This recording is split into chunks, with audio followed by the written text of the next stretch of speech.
पुढचे बरेच प्रश्न आहेत. शिवसेनेवर आपण बोलतोय म्हणून परत एकदा विचारायचं आहे की तुम्ही जेव्हा एकनाथ शिंदेंकडे आला त्याच्या आधी शिवसेना फुटून बराच काळ निघून गेला होता. तुम्हाला जेव्हा पहिली बातमी ही समजली होती की असं असं आपल्या पक्षात घडलंय, तेव्हा तुमची पहिली प्रतिक्रिया काय होती? नाही, आता आम्ही माननीय शिवसेना प्रमुखांचे एकनिष्ठ शिवसैनिक आहोत. तर पक्ष अशा पद्धतीनं फुटतो तर कोणालाही वाईट वाटेल, पण पर्याय नव्हता दुसरा.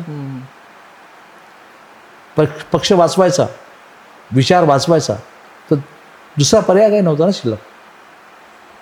तर असं वाटलं मी एकदा की अरे काय चाललंय. नंतर असं वाटलं की नाही, आपला पक्ष वाचवायचा, विचार वाचवायचा, तर जे करतात एकनाथ शिंदे साहेब ते योग्यच. जेव्हा बातमी कानावर आली म्हणजे पक्ष फुटलाय किंवा सकाळी सकाळी असं घडलंय, जेव्हा उठल्यानंतर ते सगळ्याला समजलं होतं सकाळी, तेव्हा तुम्ही ही सगळी माहिती घेण्यासाठी पहिला फोन कोणाला केला होता? स्वतः शिंदे साहेबालाच केलं होतं. ते तेव्हा तिकडे गुवाहाटीत होते. आणि मग नंतर ते कधी संपर्कात आले किंवा त्यांनी तुम्हाला सोबत या बुमरेंना बोललो मी रस्त्यात की काय चाललंय, ते म्हणजे असा निर्णय केलेला आहे. म्हटलं ठीक आहे, तुमच्या निर्णयासोबत आम्ही आहोत.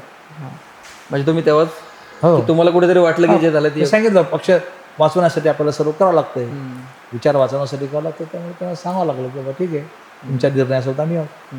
आणि एकनाथ शिंदेशी तुमचं तर त्याच दिवशी समजा बोलणं झालं की काय झालं समजून घेण्यासाठी, पण उद्धव ठाकरेंशी तुमच्या भेटीगाठी तुम्ही वरिष्ठ नेते म्हणून चालूच होत्या.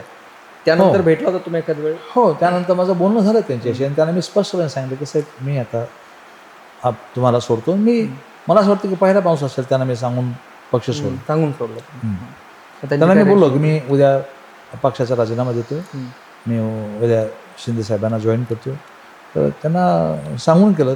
त्यांनी मला म्हटलं की ठीक आहे. ते सहज जा म्हणाले तुम्हाला? जा म्हणले नाही, ठीक आहे तू आता मन तयार केलंस, पण इतर कोणाला घेऊन जाऊ नको, इतर कोणाला पक्षातल्या लोकांना घेऊन जाऊ नकोस. तर म्हणलं साहेब मी तर निर्णय घेतलेला आहे, जे माझ्यासोबत येतील त्यांना मी घेऊन जाईल.